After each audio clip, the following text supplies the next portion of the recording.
Hey, what's up, everyone? Carl Williams here with Williams' Mind and Muscle Mechanics. I hope everybody's having a good day today. I'm in a pretty great mood today. The sun is shining nice and bright today. The snow is almost all melted. I live in the snowy wasteland known as Canada, New Brunswick specifically, and we get some pretty cold, sloppy winters here.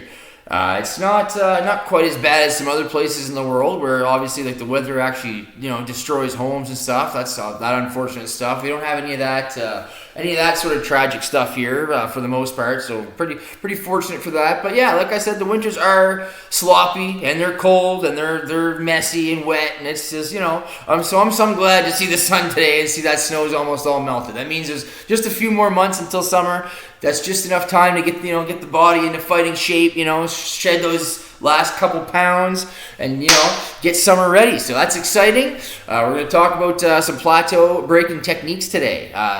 Plateaus in the gym. So basically, maybe you hit 225 on bench press, and now no matter what you do, it doesn't seem to be going up any more than that. Maybe you've been stuck at 225 for almost a year now. It doesn't have to be bench press. Basically, it could be squats, T-bar rows, whatever, overhead press, any exercise, name it. Any exercise that you just can't seem to get make any more progress on, and we're going to try to break that plateau by using the pyramid technique. It's a lot like what it sounds. Pyramids are big at the bottom and they're narrow at the top. Okay, so basically you can basically do standard pyramids or reverse pyramids, right? And you're going to start with either lightweight, high reps, hence the wide base of the pyramid, right? Lot of reps, and you're going to basically, as you add more weight, your rep range is going to get smaller, right? So that's a pyramid, okay? Or you could do a reverse pyramid where you start heavy and go lighter and lighter and lighter, right? The reverse could almost be confused with a drop set.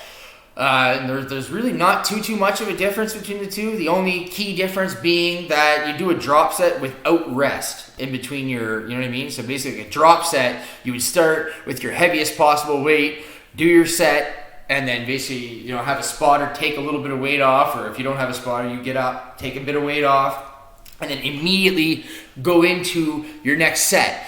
Which is also another great plateau breaking technique. I don't know if I've mentioned that in one of my videos yet, but there's another little there's a little freebie for you if you've never tried a drop set. That's essentially what a pyramid is. Okay, but so basically that's what pyramids are. Like I said, you can do them like light to heavy, or you can do them heavy to light. The only difference between that and a drop set is you are going to take a little bit of rest between your sets. And we're going to do this basically in waves, okay? So how it's going to work, let's say you're starting light and going to heavy. So you're going to start with, something you can do maybe 15 reps with, okay? And the goal is you're going to try to work up or as close to your max as possible, your 1 rep max as possible. Okay? So you're going to start with something you can do 15 reps with, do your set, add some weight, relax for a minute, do your second set, add some more weight, take a little break, do your set, right? Try to aim for 3 or 4 sets, okay? Don't do too much more than that, because you do still want to have enough energy to sort of hit as close to your 1 rep max as you can. You know what I mean? Like you want your last lift to be fairly heavy, so you don't want to be too tired when you get there. And basically, so you're gonna do those 3 or 4 sets. And then you're going to restart the pyramid, okay? So you're going to go back to what you were doing 15 reps with, and you're going to do that again, the exact same weights, okay? You're going to do that. You're going to do that 2 or 3 times, basically, and yeah. So what that's going to do is it's going to shock the muscle, because you're going through those. You know what I mean? And that's what any plateau breaking technique is doing. It's shocking the muscle, right? You're training it in a way that you don't normally train it, right? And it doesn't really take too much, right? It can be as simple as just like switching up the order of your exercises. There's all kinds of different little things you can do. So this one specifically, it's It's gonna take you through all these different rep ranges, right? You're gonna be doing 15 reps, and then you're gonna be doing 10 reps, and you're probably gonna do 8, and then 5, and then 1.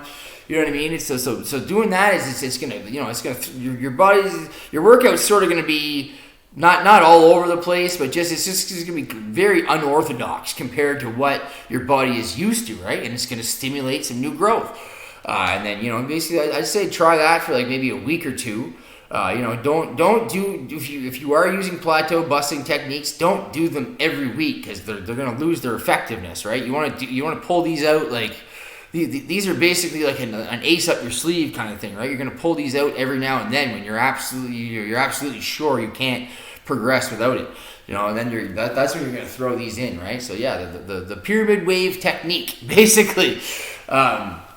So where you're, you know, you can, like I said, you can do it the other way around too. You can start heavy and basically, you know, work your way down in weight. But if you're trying to build strength, I would do it the other way around. Start light and go heavier. Okay. And then, yeah, like I said, you're going to try to build up as close to your 1 rep max as possible. So basically, with this being said, you're probably gonna push. You're gonna basically do a couple sets that are lighter than what your normal working weight is, and then by the end of it, if you're getting close to your 1 rep max, obviously you're gonna probably be doing a bit heavier than what your normal working weight is, right? Your working weight is what would be considered, like, you know, what you do your sets of 10 with, or your sets of 10 to 12, whatever, right? That's your working weight. And you're, like I said, you're going to be sort of where you're going through all the different rep ranges and starting light, going heavy. You're going to sort of start lighter than your working weight, sorry. And then, you know, at one point you're probably going to do a set with your working weight, and then you're going to go past your working weight into a heavier weight, right? So by going heavier on those last few, it's gonna get your muscles used to lifting the heavier weight, right? And when you're doing the higher reps to start with, you know what I mean, that's also going to help create some endurance in there, and it's just going to, like I said, it's just going to shock your system in a way it's, you know, it's not used to being shocked, and hopefully it's going to help it's going to help those stubborn gains get back moving again, right? Hopefully it's going to help that kick that strength in overdrive. So if you've never tried that, give it a try. If you like my videos, like and subscribe. Keep kicking ass, everyone. Have a good day.